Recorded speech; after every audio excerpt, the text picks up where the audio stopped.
Herkese merhaba, ben Erkut Özen. Bugün Granada'dayız. Granada'da normalde hem araç hem yaya trafiğine açık çok işlek bir cadde var. İşte o cadde bugün trafiğe kapalı. Neden trafiğe kapalı? Çünkü bugün Dia de la Cruz, yani Haç günü. Granada'da Mayıs Hacı denilen, bugün her yer rengarenk, her yer müzikle dolu. Şimdi o rengarenk ve müzik dolu Granada sokaklarına dalmadan önce sizlerden yine ufak bir ricam var. Ne yapıyoruz? Hemen videoyu burada durdurup beğeniyoruz. Granada'yı gezmeden önce Dia de la Cruz hakkında veya başka şeyler hakkında birkaç kelam yorum yapıyoruz. Ve hala abone olmayanlar varsa, ki herkesin olduğunu düşünüyorum ben. Ve olmayanlar varsa onlar da ayıp etmesinler, artık abone olsunlar ki daha büyük bir aile olup birlikte dünyaları gezmeye devam edelim. Ben Erkut Özen. Granada'da Dia de la Cruz'dayız.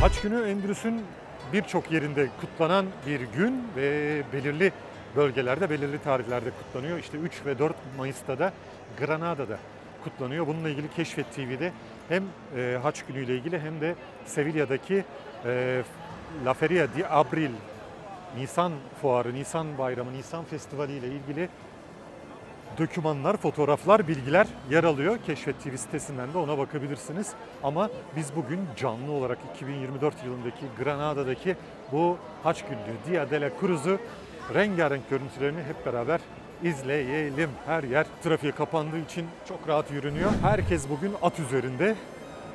Çeşitli araçlarla, at arabalarıyla gelen beyefendiler, hanımefendiler ve tabii ki klasik İspanyol kıyafetleriyle saçlarına güller takmış şekilde hanımefendilerin görüntüleri muhteşem. Polis de bugün at üzerinde geziyor konsepte uygun olarak.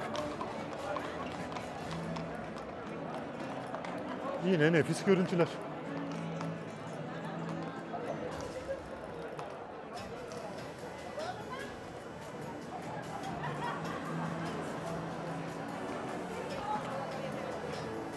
Dediğim gibi her yer müzik dolu ve her yer rengarenk bugün. Haç günü çok eski bir adet. Özellikle günümüzde devam ettirilmesi, bu geleneklerin kaybolmaması, bu rengarenk kıyafetler ve tabii ki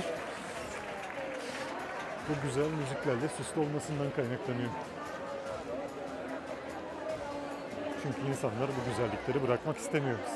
Senede birkaç gün de olsa bunları giyip sokaklarda dans etmek İspanyolların, Endülüs'teki özellikle İspanyolların en büyük keyiflerinden.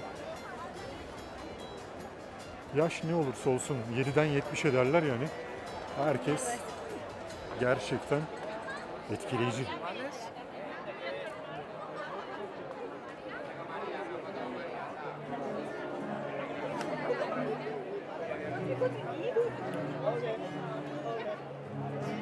Meydanlarda kurulu standlar var. En güzel kırmızı haçı yapmaya çalışıyorlar bir de. Ve burada da gördüğünüz gibi Carmen Meydanı'nda bir haç düzenlenmiş. Tabii ki dans gösterileri devam ediyor.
Bu akşam saatlerinde de devam edecek ve akşam saatlerinde, hatta yarın sabah saatlerinden yine akşam saatlerine kadar sokaklarda dans, müzik ve bu renkli görüntüler devam edecek.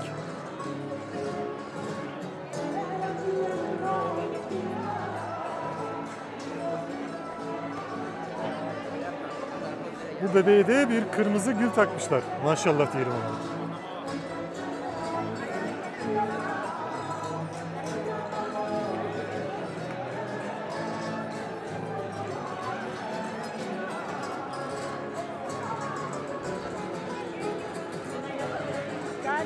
Le bosque da baba.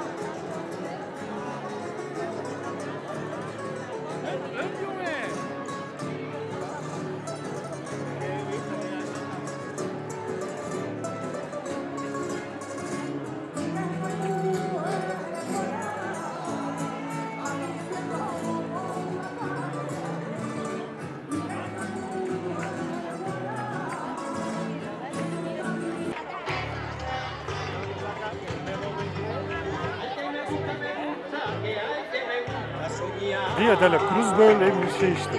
Sokaklarda insanların dans ettiği, nefis görüntülerin olduğu müthiş bir şey.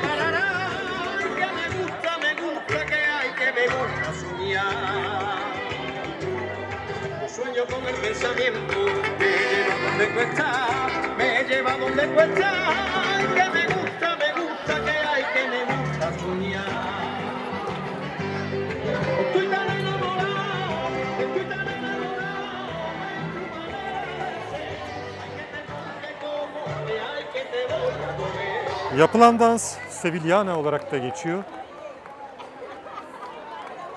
Belirli adımları var dansın.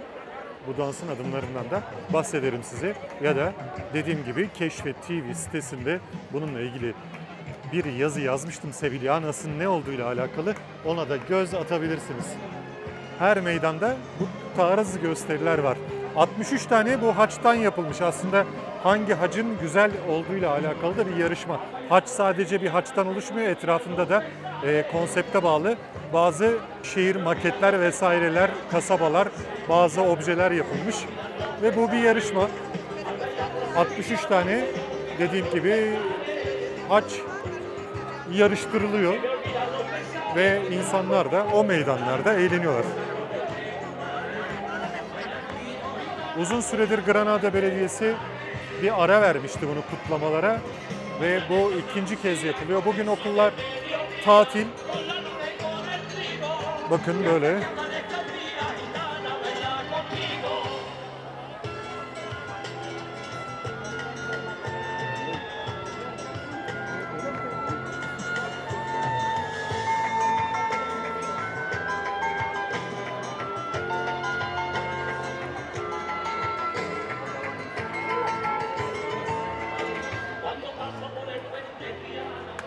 Uzun süredir hem masraf hem başka nedenlerden ötürü hem de pandemi döneminde ara verilmişti.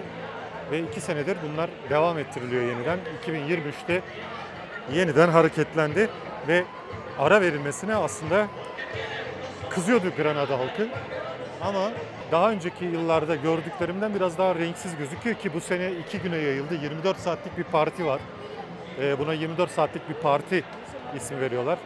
Yollar kapanıyor ve insanlar bu şekilde hem hafta sonuna gelmesi dolayısıyla da bu seneye özgü çok da güzel eğleniyorlar. Böyle çocukların da güzel ve renkli giyindikleri nefis bir gün.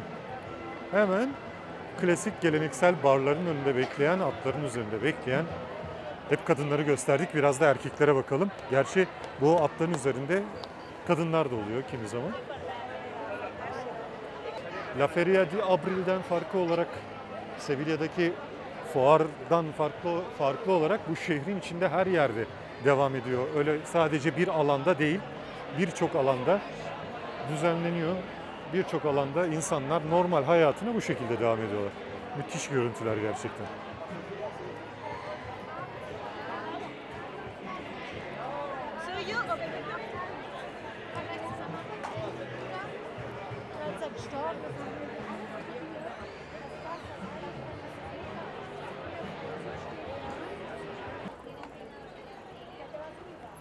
meydanın nefis görüntüleri.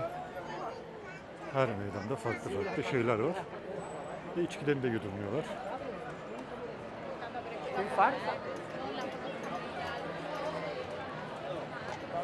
Nefis anlar.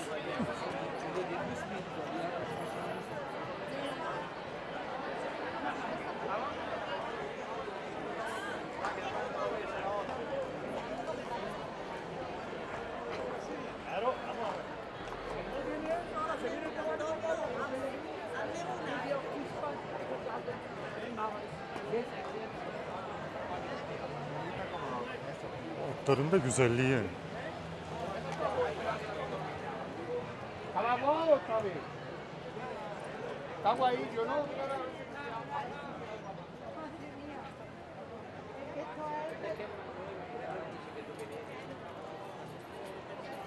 Her meydanda enteresan güzellikler var.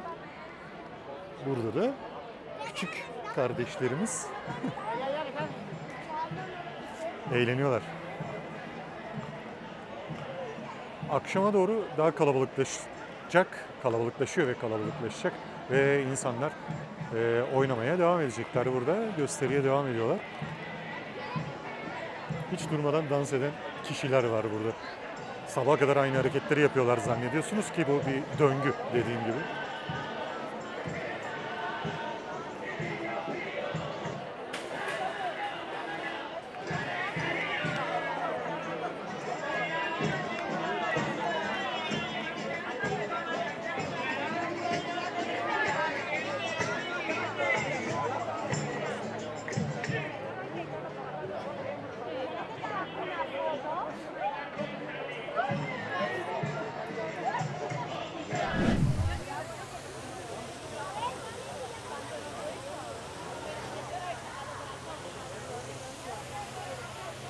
Tabii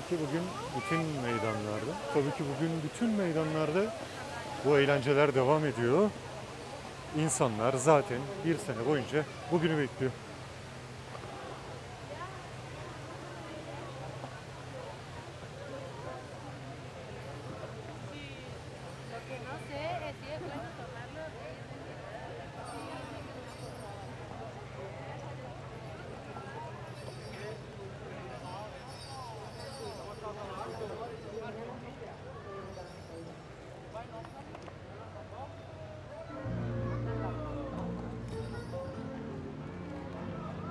Akşam vakti 7'den sonra burada bir konser de var. Daha doğrusu daha sonrasında da var da 7'de başlıyor diyelim. Granada'nın çeşitli meydanları böyle.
Granada'da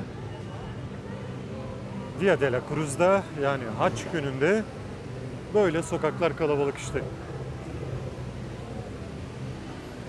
Granada'yı başka bir videoda gezeriz, başka bir turda gezeriz.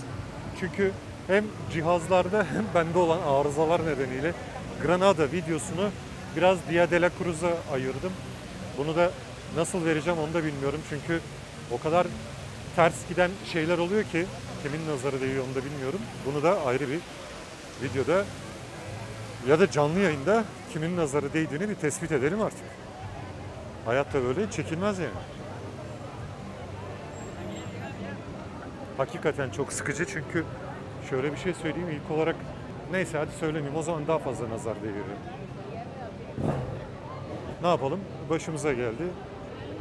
Her şey insanlar için, hayatın içinde her şey olabiliyor. Biz de onların bazılarını yaşıyoruz. Bu da buna denk geldi. Yapacak bir şey yok. Allah sağlık sıhhat ömür verirse bir dahaki de Dia de la Cruz'da daha güzel görüntüler çekeriz belki. Granada'yı da anlatırız. Granada'ya bir daha gelişimizi öngörürsek daha da güzel şeyler olur. İspanya'da şu yürüdüğümüz meydan tam olarak nereye benziyor? La Rambla Caddesi'ne, yani Barcelona'daki La Rambla'ya benziyor. Ünlü, çok benzeri. Sağdan soldan trafik akıyor. Ortada da böyle bir boşluk var. Ve insanlar da orada geziyorlar, piyasa yapıyorlar diyelim. Hele böyle günde, hafta sonu ve özel günlerde çok daha kalabalık oluyor. Bir de akşamları tabii. Özellikle yaz akşamlarında daha da kalabalık oluyor. Bir de normal gün içerisinde de burası gölgelik bir yer. Ağaçlardan görüyorsunuz, nefis ağaçlar var. Granadalılar da bundan faydalanmaya bayılıyorlar diyebiliriz.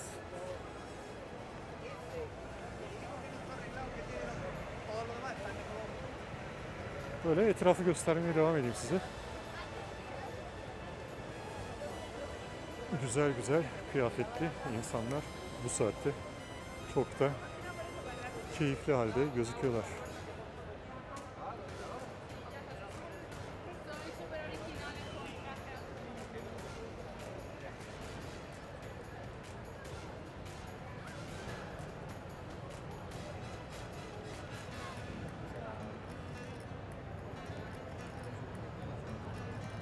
Granada özellikle İspanya'da çok yaşanılacak yerler arasında. Ben çok seviyorum. Endülüs kentlerin de en değerli toplu olanlarından bir tanesi. Granada'nın bölgede bence Cordoba ve Sevilla'dan çok farklı bir yapısı var. Cordoba kendine özgü, bambaşka zaten. Sevilla'da yine aşık olunacak kentlerden bir tanesi.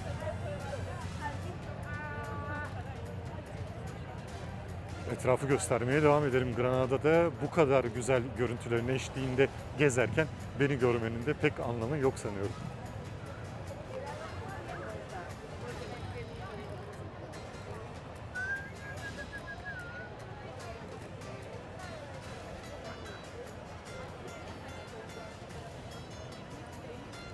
Granada'yı anlatan ayrı bir video dediğim gibi yaparız. Hem tarihi hem gezilecek yerleri hem normal diğer gezi rehberi videoları gibi gezilecek yerleriyle alakalı, neler yapılabileceğiyle alakalı bazı içerikler yine paylaşırız.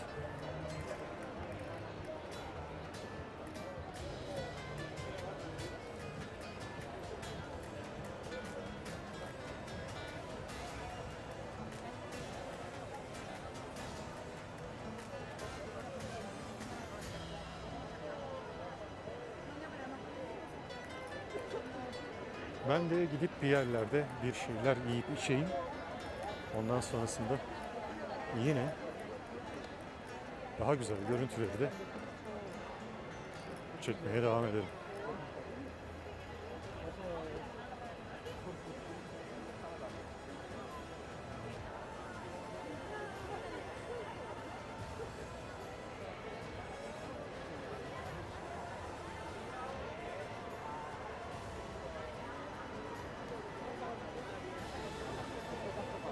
Anneler ve kızları genelde bir örnek giyiniyorlar. Birçok yerde göreceksiniz. Anne, kız, hatta büyük anne hepsi bir örnek giyindikleri çok aile bir arada geziyorlar. İspanyollar buna bayılıyor. Yeni jenerasyon da gayet benimsemiş.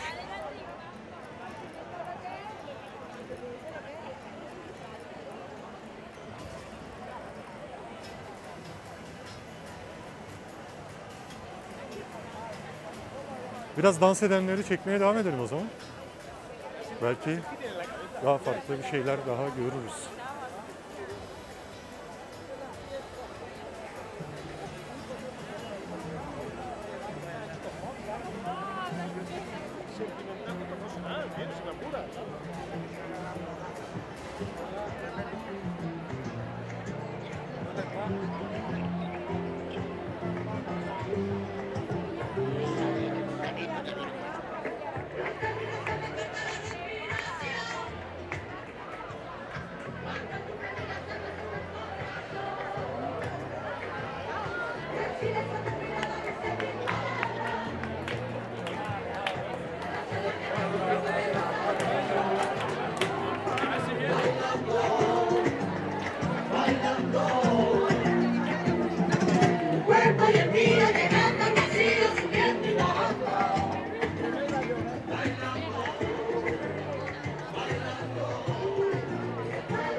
peyzanlar falan müthişler.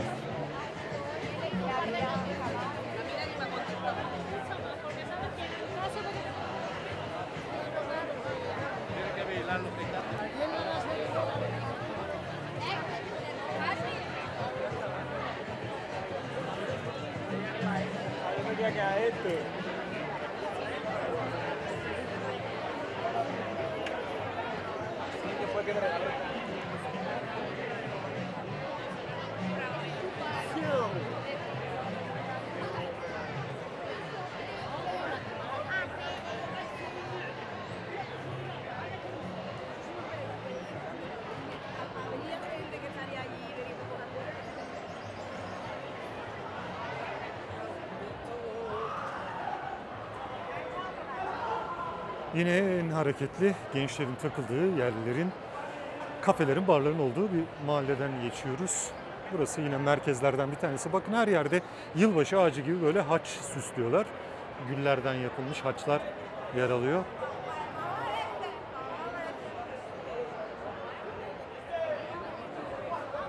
Granada'da bir de büyük bir maraton var yarın. Bu yüzden ikisinin birleşmesi büyük bir kalabalığı bir araya getirdi. Aynı zamanda bu partiyi de o yüzden uzattılar böyle. Yorum yapmıyorum farkındaysanız. Evet.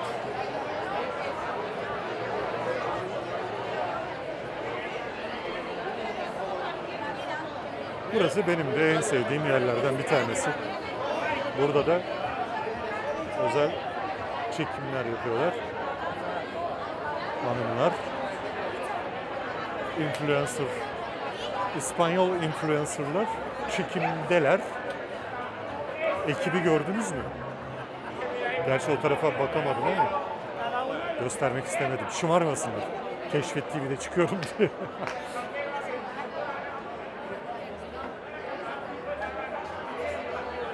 Burası normalde de bakarsanız böyle. Yani sadece Dia de la Cruz olduğu için böyle değil burası. Hafta sonları en hareketli yerler arasında. Bütün kulüpler, barlar vesaireler burada.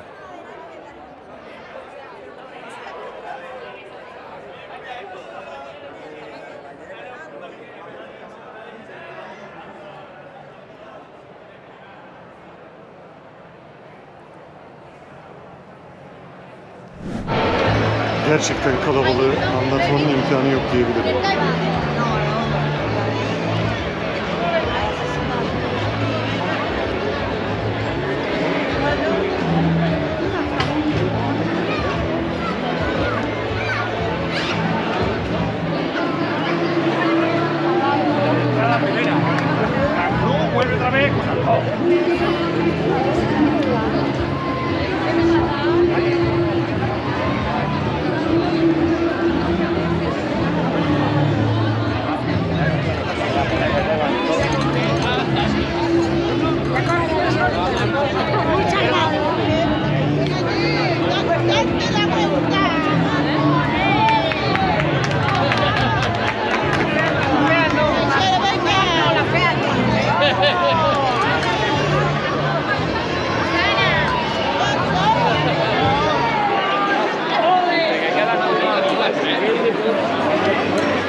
Tiene el placer de estar con todos ustedes aquí en esta bonita plaza de Granada para poder mostrar un poquito de lo que las niñas aprenden durante el año.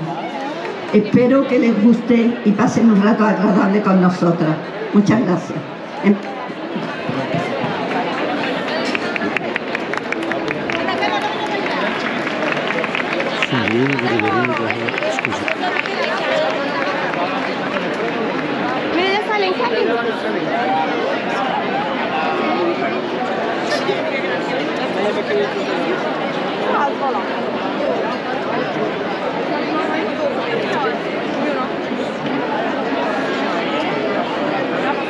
Böyle ritüeller var. Şuralar bırakılıyor. Evet, hazırlar alınıyor.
Ya, pues ya me he descuadrado.